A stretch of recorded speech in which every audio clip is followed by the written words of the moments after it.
बिस्मिल्लाहिर्रहमानिर्रहीम। अस्सलामुअलैकुम। मैं हूं उमर इनाम। इस वीडियो में बात करेंगे आज होने वाली 3 अहम तरीन टेलीफोन कॉल्स की, और साथ साथ ये भी देखेंगे कि मोदी का और नवाज शरीफ का जो मिशन था पाकिस्तान को सफारती तन्हाइयों से मुब्तला करने का मिशन, वो किस कदर बुरी तरह नाकाम हुआ है। और पाकिस्तान जब से इमरान खान की लीडरशिप में आया है उस वक्त से लेकर आज तक मुसलसल रफ्तार आहिस्ता है लेकिन मंजिल की जानिब गामजन है। और जो दुनिया हमें भुला चुकी थी हमारी तमाम तर कुर्बानियों के बावजूद, वो हमें रिकग्निशन दे रही है। और साथ साथ ये भी बात करेंगे कि पाकिस्तान में मसाइल का, अंदरूनी और बैरूनी मसाइल जो हैं उनका ख़ात्मा हो रहा है। मैं फिर वही बात कहता हूँ अक्सर कि रफ्तार आहिस्ता है लेकिन मसाइल हल हो रहे हैं।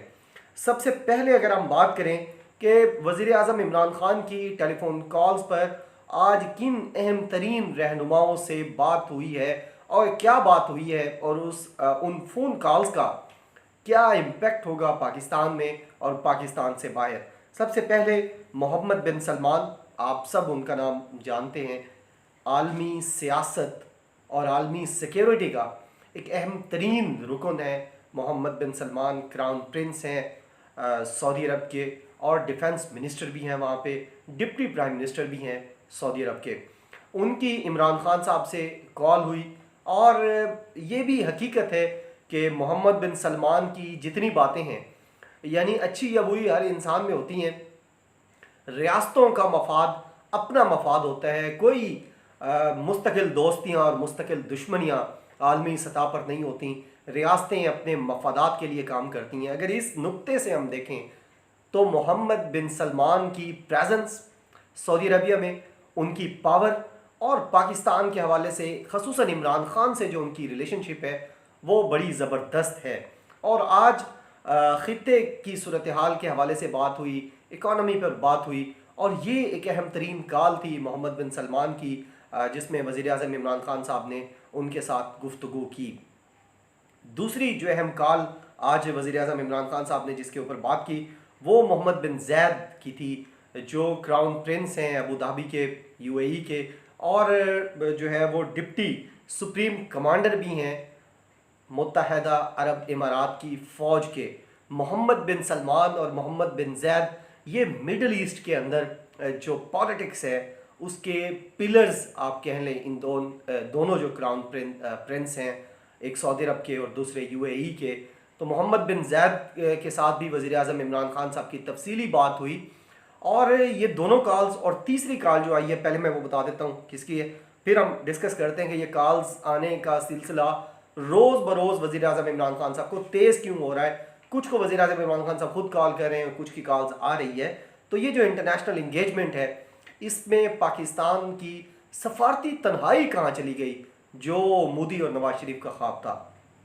तीसरी जो अहम कॉल आई है वो अमीर ऑफ कतर तमीम बिन हम्माद अल सानी की कॉल आई है। प्राइम मिनिस्टर इमरान खान साहब के साथ उनकी बात हुई है।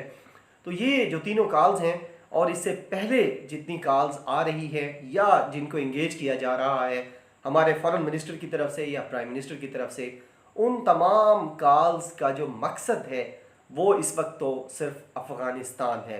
अफ़गानिस्तान में अब पीस इंश्योर हो रहा है, और पूरी दुनिया को पता है। मीडिया पे चाहे आप जो कुछ चलाएं, अमेरिका की सबसे बड़ी गलती थी शायद कि वो भारतीय मीडिया पर यकीन करके बैठा रहा कि शायद भारत उतना ही बहादुर और उतना ही वेल इक्विप्ड और एक्सपीरियंस्ड है वॉर्स के अंदर जितना उनका मीडिया दिखाता है। अफ़गानिस्तान की फ़ौज को तरबियत भारत ने दी, पैसा अमेरिका ने लगाया। ये आजकल जो यानी दुनिया जो कहती रहे या मीडिया जो कहता रहे, इंटरनेशनल कम्युनिटी को इस बात का पता है कि अफ़गानिस्तान के अंदर तालिबान की फ़तह के बाद, काबुल फ़तह हो जाने के बाद, और अब तकरीबन पंजशेर भी फ़तह हो जाने के बाद अफ़गानिस्तान में पीस आएगा। और अब जब अफ़गानिस्तान में पीस आएगा तो इसका directly impact China Pakistan economic corridor पर भी है, और बेल्ट एंड रोड इनिशिएटिव जो चाइनीज़ प्रेसिडेंट का है उसके ऊपर भी होगा।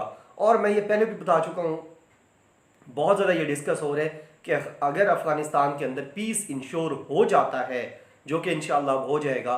तो ये एक प्रोजेक्ट जो चीन का है उसकी ख्वाहिश ये है पाकिस्तान के साथ मिलकर कि अफ़गानिस्तान के थ्रू वो सेंट्रल एशिया तक इसकी एक्सटेंशन करे, ये सी पैक की। तो इस दौरान जो हमारे और करीबी ममालिक हैं जिस तरह तुर्की है, अब तुर्की की भी ख्वाहिश है कि अफ़गानिस्तान के अंदर इन्वेस्टमेंट करे, अफ़गानिस्तान में बिज़नेस करे, और इसी तरह रशिया की भी ख्वाहिश है, और जो इस तरह के ईरान की भी बहुत बड़ी ये ख्वाहिश है। तो ये सारी चीज़ें मिलकर अब पाकिस्तान की इम्पोर्टेंस को बढ़ा रही हैं और दुनिया ये समझती है।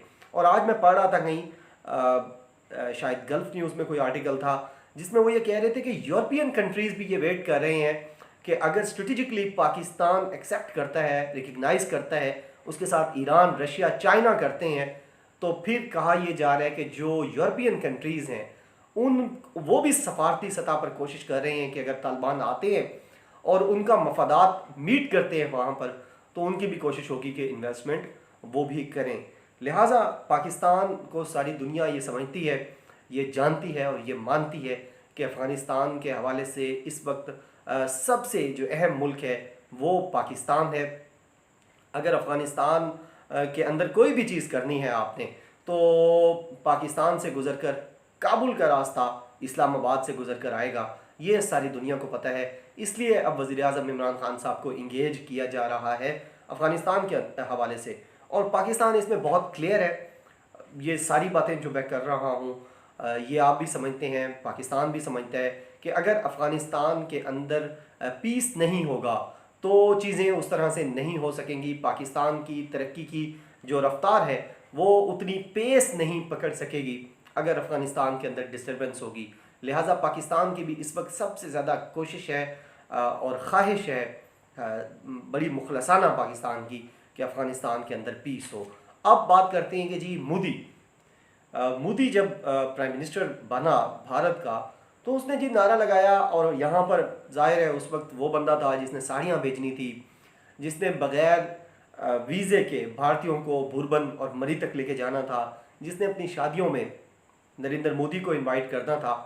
तो उस वक्त नरेंद्र मोदी ने एक नारा लगाया था और बड़े वो गरूर से कहते होते थे कि पाकिस्तान को वो सफारती सतह पर तनहा कर देंगे, ये तो वो कहते थे। फिर 2017 में जब नवाज शरीफ नाअहल हुए और फिर उसके बाद मुख्तलिफ मराइल से गुजरते हुए वो बाहर भागने में कामयाब हो गए, तो बाहर बैठ कर हमदुल्ला मुहिब से मिलना हो या भारतीयों से मिलना हो या जो भी, यानी जिस तरह वो साजिश कर रही हैं पाक फौज और ISI के जर्नलों को गालियां देकर, उनका भी मकसद बिल्कुल वही हो चुका है जो मोदी का मकसद है, यानी पाकिस्तान को सफारती सतह पर तनहा करना। और ये जितनी इंगेजमेंट अब पाकिस्तान की हो रही है, पाकिस्तान को दोहा के मुज़ाकरात में साथ रखा गया, पाकिस्तान ने पूरे अफ़गान पीस प्रोसेस में मेन रोल अदा किया और भारत यहाँ कहीं नहीं था। यानी मोदी और मोदी का यार नवाज शरीफ, इनकी जो ख्वाहिश थी पाकिस्तान को सफारती सतह पर तनहा करने की, वो नाकाम हो चुकी हैं और पाकिस्तान मुसलसल आगे बढ़ रहा है। जब इमरान खान साहब ने संभाला इस मुल्क को बतौर वज़ीर आज़म, तो सबसे जो अहम मसला था, बहुत सारे मसले मसाइल में से वो था पाकिस्तान की इकॉनमी का। हमारी मईशत उस हाल पर छोड़ के गए थे पिछले लोग, जो छोड़ कर गए थे कि अगर उसको फौरी तौर पर रेस्क्यू ना किया जाता और बाहर से कर्जे लेकर अपने दोस्तों के पास ना जाया जाता, तो हम डिफ़ॉल्ट कर चुके थे, करने नहीं लगे थे, तकरीबन कर चुके थे। तो वो इकॉनमी को संभालते संभालते और इकनॉमिक फ्रंट के ऊपर लड़ते लड़ते 3 साल इमरान खान को गुजर गए।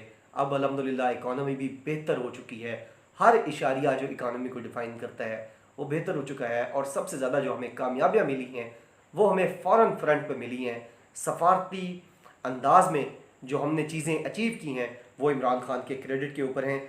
मुल्की मसाइल भी ख़त्म हो रहे हैं, बाहर के मसाइल भी ख़त्म हो रहे हैं, और इमरान खान की लीडरशिप में मुल्क तरक्की कर रहा है, मुल्क आगे बढ़ रहा है। उम्मीद है ये इसी तरह आगे बढ़ता रहे, पाकिस्तान दिन दुगनी और रात चुगनी तरक्की करता रहे। अपना बहुत ज़्यादा ख्याल रखा कीजिए, मुझे अपने दुआओं में याद रखिएगा। बहुत शुक्रिया। अल्लाह हाफ़िज़। पाकिस्तान जिंदाबाद।